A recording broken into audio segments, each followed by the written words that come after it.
Welcome back. So, I took a look at his spells. This one is like a missile and it does damage, so it's an attacking spell. Then this is about protecting himself, and this is about gaining strength, so it's buffing.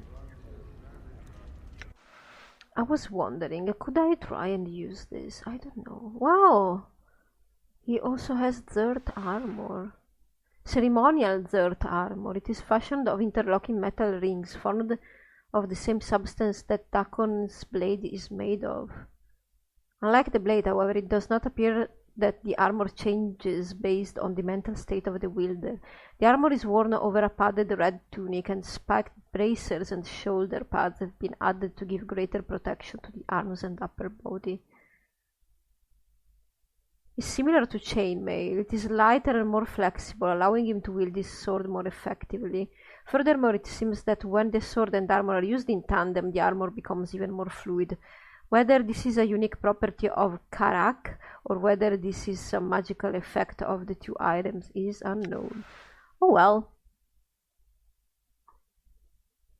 I don't suppose I hear your words. we have anything to... I will hear you.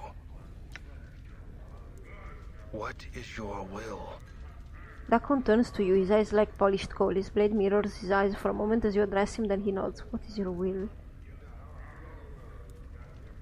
Now, I wanted to see, what is the...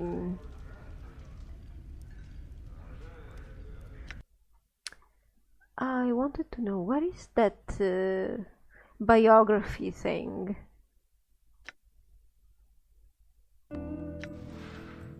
Fighter mage, alright. My past is not known to you. It is not my will that you should know it. Alright then. Know that I bear the scars of one who has traveled the plains, and know that I have never rested long in any one place. Know that I bear the weight of one who has traveled far to be in this place. Know that I am a Jitzerai. Know that I am of the people of Zertimon. It was Zertimon who knew the Jitzerai before we knew ourselves. Okay, you already said that stuff. I follow the unbroken circle of Zertimon. So, tell me, can I read this? Part with that. No, I don't want you to remove, I want to use. This small round stone appears to be a religious text that Dakon carries. It is made up of a series of interlocking circles, alright,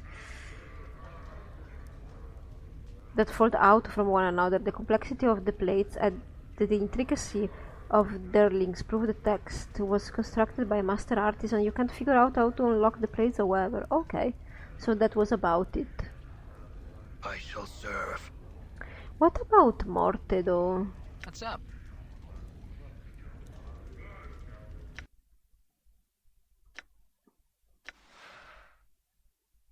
Oh my god. Well, I think we have talked about all these things. Yeah, being shallow. I will not read it aloud, but I think you can stop, pause, and, well, read it. I will read it later because I want to move on right now.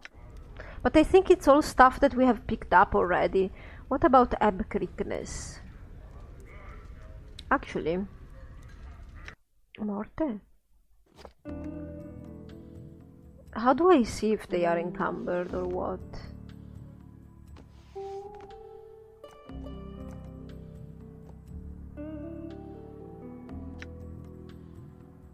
We need to sell all this stuff, really? Okay, Ebb, let's talk with you. You see a slightly stooped old man with a full grey beard and a lion's mane of grey hair. He wears a couple of shoulder guards as armor, and he keeps a helmet nearby. He smokes a pipe and carries a pouch of tobacco around his waist. He looks pretty strong, but he's a little plump, and also appears to have some sort of breathing trouble. Well now, aren't you a sight, lad? Never have I seen so many scars blanketing a fella. Like a scar cloak you're wearing.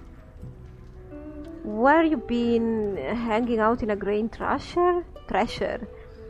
He laughs. Oh, I'm just jesting with you, lad. No offense meant, and I hope no offense taken. I'm Ebb. Well, greetings, Ebb. His handshake is firm. Now, I hereby tender my apologies for the unfair jesting, lad. Hope no hard feelings. Can I buy you a tankard or two of something to smooth any ruffled feathers? Why not, I suppose?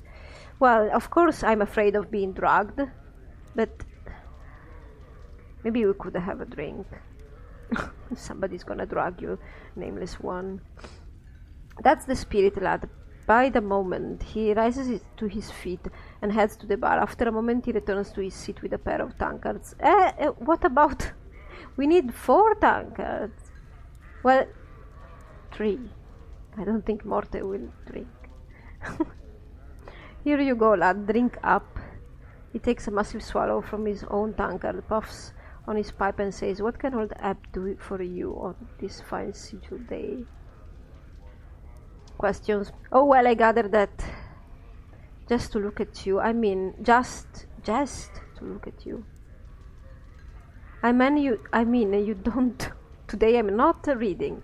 I mean, you don't look like you're from around these parts, lad. You look a little too out of sorts to be a seasoned native. Ebb chuckles, then takes another drink. So, what can I help you with, lad? You need to know the lay of the land? Not really. I think I've got enough information about that. But who are you? Ebb Creekness, 3rd measure of the harmonium, now retired and being a tout with one's voice, since I don't step as lightly as I might these past 2 or 3 decades. He chuckles. Now, lad, who be you and what trouble might you be in? 3rd measure of the harmonium. Ebb puffs up slightly in pride and gets a semi-stern look on his face. Aye, 3rd measure of the harmonium. He relaxes a little. Though I haven't served a tour of duty in many a decade. Pushing a quill wasn't quite up my alley after all the fights and skirmishes I've been in, so I just bide my time, keeping tabs on things down here in the hive and helping out a little where I can. And you look like someone who might need a hand. Are you in some kind of trouble, lad? What fight and skirmishes have you been in? He must be military, or sort of military. Ebb rolls his eyes. More than I can remember, lad. Well, almost. More than I can remember, list-wise. I did an all too long tour in the Blood War. That infernal muck-up war of lies on Terras. Far too many years in the Black Centuries War. Ebb begins to tick off the wars on his fingers and counts silently to himself. Then there was the Three Plains War and many others. I even took part in the Harmonium War of Liberation. How towards the end there, I was also in the Sigil City Watch. Some could argue that was the most dangerous of them all. He laughed loudly. Yeah, I see. The mention of the Blood War feels like a cold dagger slipping into your heart. Tell me more of the Blood War. Actually, show more. Okay. Ebb sighs, oblivious to your reaction. Aye, the Blood War, the most dangerous family feud this side of the primordial soup. A mean-spirited mob of fiends on one side, a batch of warmonger fiends on the other. It's the war that creation sparked. And they've been digging into each other ever since. 2 sets of fiends warring against each other? Aye, the Tanari, vicious killers who care for none but themselves, and the Batezu, I don't know, war machine. All for law and order under their infernal rules. The whole mess spills out into other planes from time to time, and it's made the multiverse a less pleasant place to live. Okay.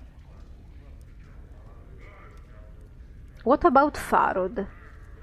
Farod, Ebb frowns, takes the pipe from his mouth. Now, lad, what you be wanting with a bird like Farod? I think I used to know him. Do I? Aye, well, the more's your misfortune, then mayhap forgetting some things is better for you then. Ebb puffs heavily on his pipe. Again, there is some hint on letting go of him? I don't know. Well, I'm more curious about the Nameless One than going towards true death, so I suppose we will find this Pharaoh eventually. What do you know of him? Well, now I don't know everything there is to know about old Pharaoh, but I know some of the dark surrounding him. If you're determined to track down that spider and nail him to a wall, then I suppose I could spill some of the chants so you know what you're tangling with. He pauses to thump his pipe. Pharaoh dug his nest deep into Ragpicker Square not too long ago, got a bunch of collectors and gangs together, and started what one could almost consider a collecting faction. Be that as it may be. Yeah. But there are other collectors that are against him, from what I understand, like other factions of collectors.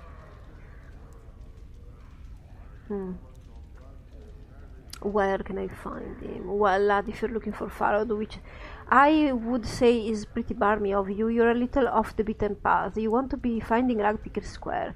Chances that Pharaoh set up his keep somewhere in the square, alright. Pharaoh wants to keep the dark on his location, dark. What? Dig up Pharaoh location from some of the locals. Try and be careful about it, since there's plenty in the square that would make a gut harp out of you as soon as... Look at you. Okay. Nothing new. Aye, lad, what do you want to know? My journal. You're missing a journal? Was there more to the journal than just pages and words? Otherwise, I can't imagine too many bloods who would bother themselves with letters unless it was really hot and spicy. Not much use for books of learning around here. I don't know where you might find such a thing. Ebb puffs on his pipe, then he snaps his fingers. But you know, lad, if Pharaoh is the one who scraped you off the sigil street, then he might know the dark of where your stuff is. Yeah, that's it. It's most likely in his larder, if you ask me. A dead man is usually in no position to keep his possession when the collectors stumble across his body.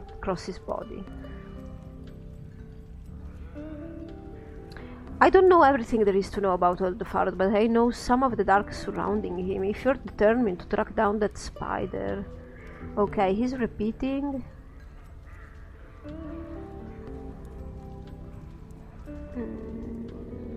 I think...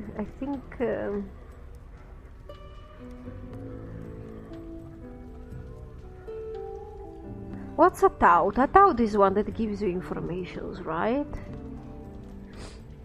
But what makes you think I'm in trouble? Lad, no one has as many scars as you have and isn't in some sort of trouble, either from himself or from others. Ebb looks at you in mock reproach. What do you take old Ebb for? Blind? Ha! Look, I'm a little weathered around the edges, but I've still got some some sight and sense. Now, what's dogging your heels to be causing such trouble? Mayhap I can help you, eh? A few troubles, that's all. I don't know, should I say that I woke up in the mortuary and seem to have forgotten who I am? I'm almost tempted just because, but I honestly wouldn't. Let's try. Eh? Ebb blinks then frowns. What was that you said, lad? That you woke up in the mortuary? Ebb studies you closely. Oh, now. Did they mistake you for dead under all them scars, mayhap? Probably. Ebb chuckles. Can't say I would have been any smarter. He puffs his pipe. Them dusties. He catches himself. I mean them dustmen. Dusties being a rude term to refer to them pale-faced fellas. And I don't mean them too much disrespect. They have all the perceptions and friendliness of a gravestone sometimes, eh? Can't say I couldn't see them screwing that up, no, lad? That's what I've heard.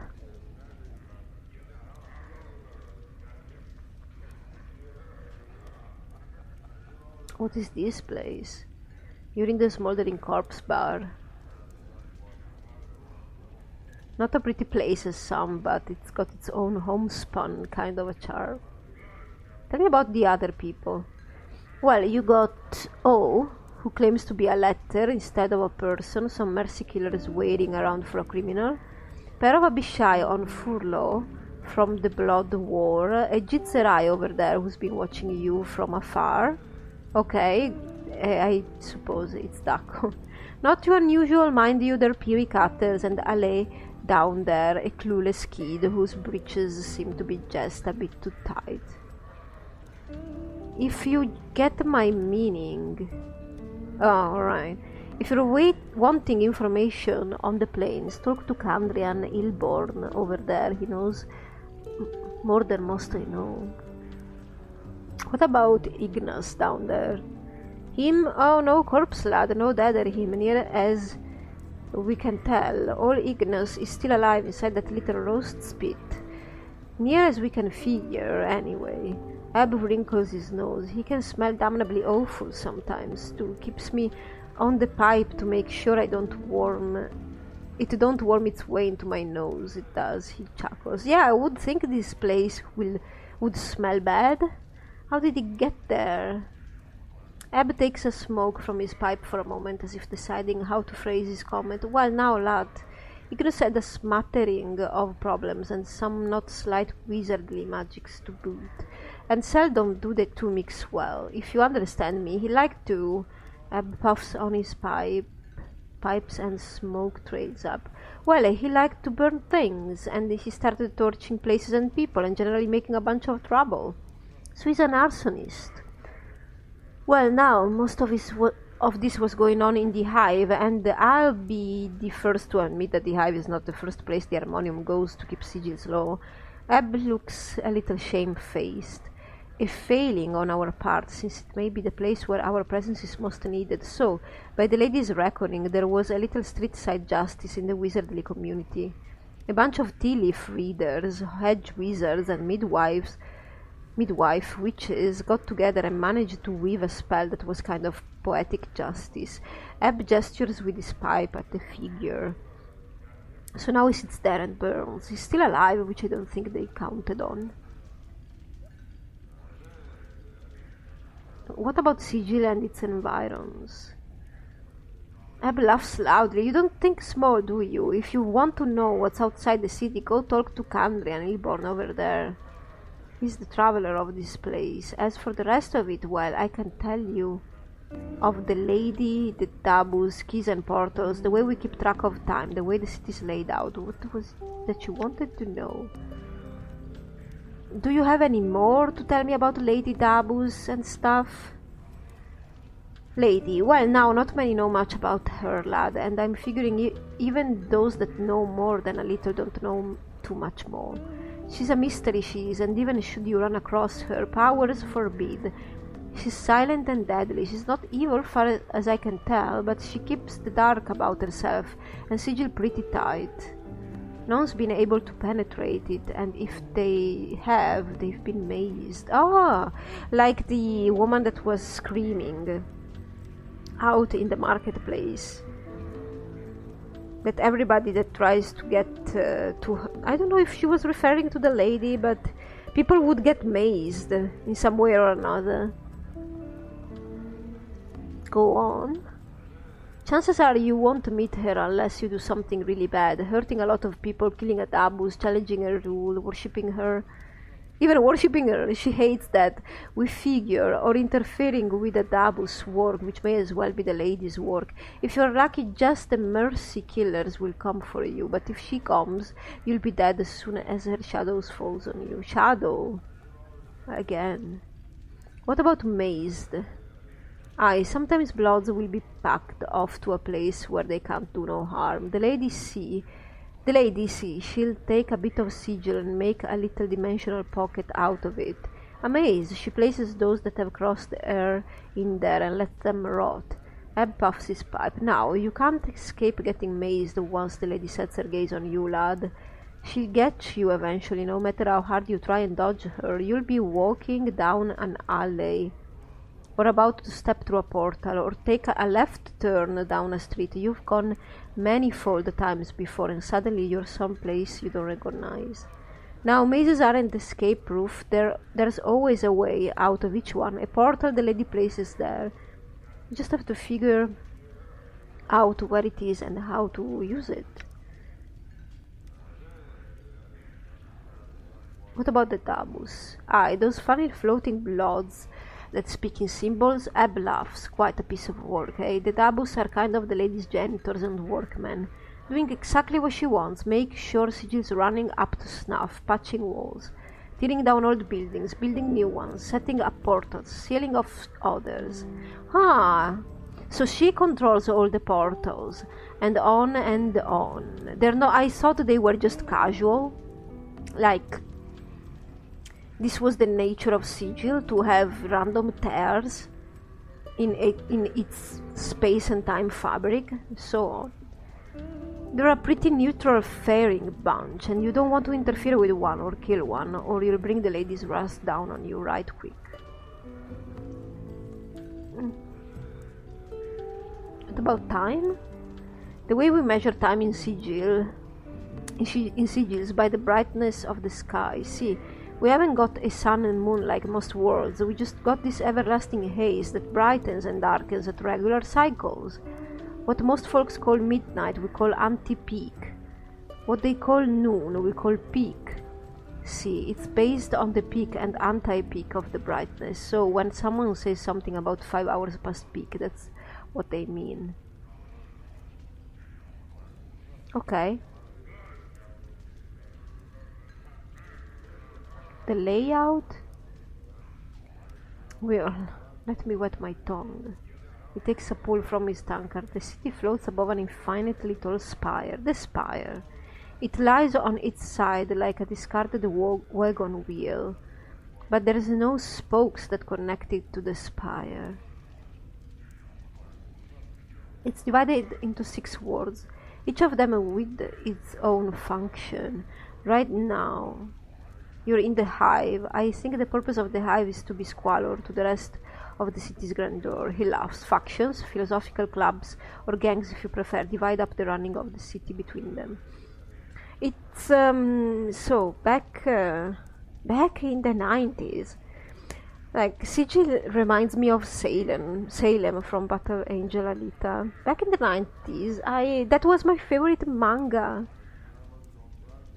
But it says that it lies on its side. I can see the image, but like a discarded wagon wheel.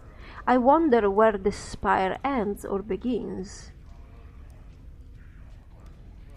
Wait, maybe it ends with Sigil, but begins with what? It could be attached to something.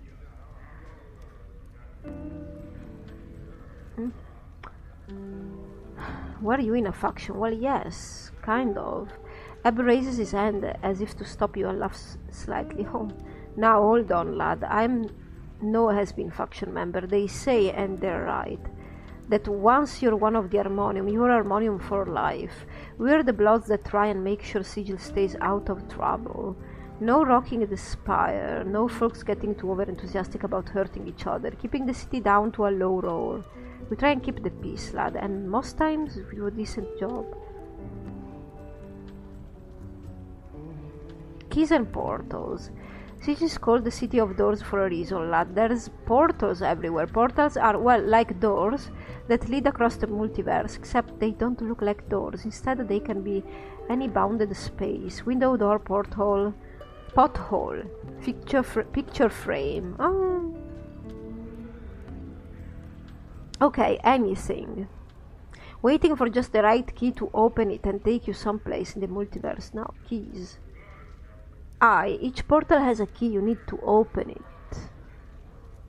Now, while portals can be any bounded space, keys have more variety. Yeah, really, can be any bounded space. It's still a lot of variety. They can be anything from a little tune to you hum when next to the portal, to dancing a jig, to being in the right mood, to having a piece of the place you want to go in your hand, and on and on. In my youth I once convinced a girl that kissing a man beside it could open a portal to Arcadia. Turned out I was right, and many trips to Arcadia did we have. Many portals probably have never been found. There's some you can uncover just by asking people and getting the right key. Finding out the dark of a portal is the toughest part, but I warn you, lad, portal hopping shouldn't be a pastime for a fella in your way. Nor should you be wandering sigils after dark neither. You'd do best to stick to the main ways in open peek and watch yourself. Yeah, but I need to go on. If I don't need to rest, I need to go on, man.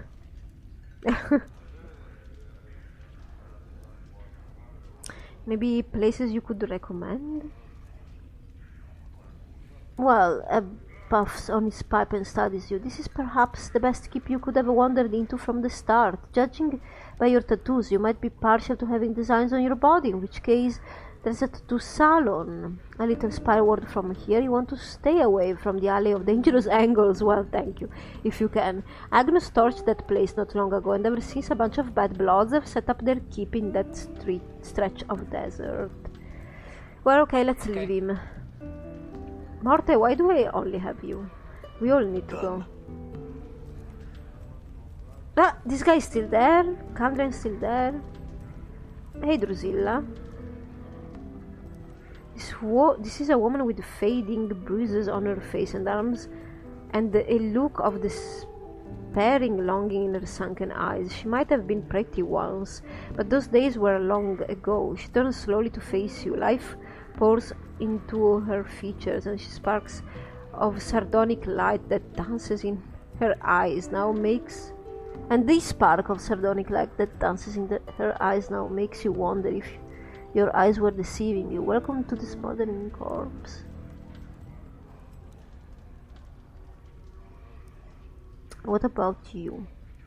I am Drusilla, and you must be clueless. Don't ask me how I know that. It just shines off of you. Okay, shines, right. Some questions? Journal? A journal? Oh sure, I've kept an eye out for all stray journals, just in case some scarred man walks into my favorite bar and starts asking about it. Do you ask that of everyone you meet? Yes. What a fascinating life, yeah. I know. You have a smart mouth on you, don't you? Ah, a smart mouth for a smart head. I ain't the adult cove you might think, so they got a brain on me. Well then, if you're so smart, you should be able to answer my questions.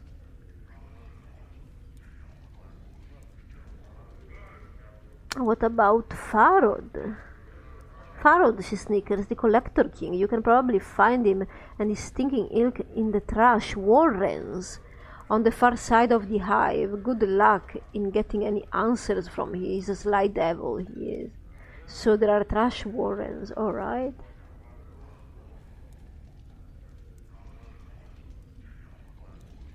What about the Burning Man? Updated my journal. That despair you saw on her face before flits across it again like a black-winged shadow before she masters herself. That's Ignas, one of the greatest wizards ever to come out of this slummy excuse for a cesspool. They caught him and they opened a channel to the plane of fire through him, and now he's just a doorway for it, keeping himself alive by force of will alone. If someone could douse him for a few moments, it'd give him his life back again, but they don't make enough water to do that. They don't make enough water? Well, it seems like Sigil is quite dry. What's your connection to him? Her voice practically throbs with a deep ache. I was Ignis' lover and he my beloved. He loved the flame more than me, and now he has become the flame, and because I love him I love the flame, but that's all done with now. Now I wait for him to douse himself. I sell what little I have just so I can be near him. Okay.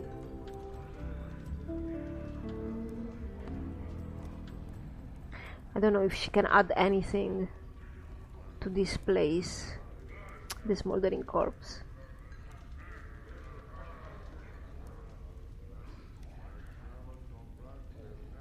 Fiends like it. Fiends like this place. Folks who don't much care for being bothered come here too. The name alone keeps out most of the perks.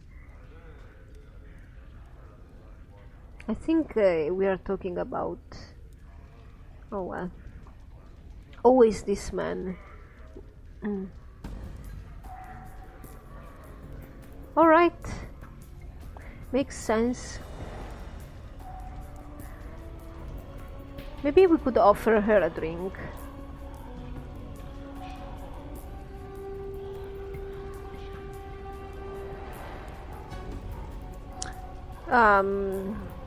Questions.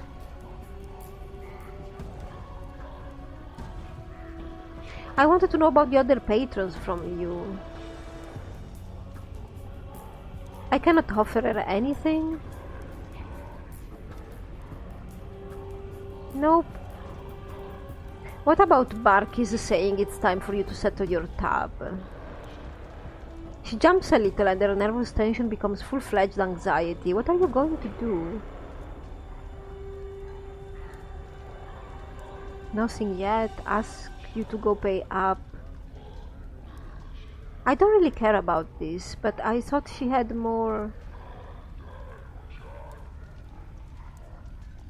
Who are you? Yeah, she doesn't seem to have anything. What about you two guys? Would I want to talk to you? Wait, let's talk first to this guy because he seems pretty important. You see a soft-looking man with gentle, far-staring eyes. He dresses in supple leather clothing and carries various implements of use and destruction about his body, such as ropes, spikes, tinder boxes, and empty vials of air. He looks half gone, literally. There's an insubstantiality to his existence, as if his essence had been partially leached away. He focuses those eyes on you, and suddenly you find them gripping and determined. Greetings to you, O Seeker. Greetings. He carefully sets down the mug he's holding and gives you all his attention. I have seen the far reaches of the multiverse and returned to tell the tale. I have worked upon the bodies of dead gods and spun moonbeams in the astral ahead of 1,000 shrieking Githyanki nights.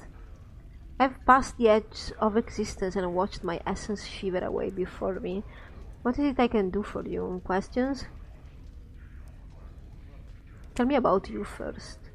I am Kandrian Ilborn, traveler, dreamer, tale spinner, and so forth. Tell me of the plains, then. I am tired, Seeker, so tired. I am fresh back from negation. I will answer what I can for you, but I cannot promise that you will find a satisfaction in the answers I give. What would you know? Would you hear of the outer planes, the prime material, or the inner planes? What's the difference? Let's start this. This is gonna be major exposition.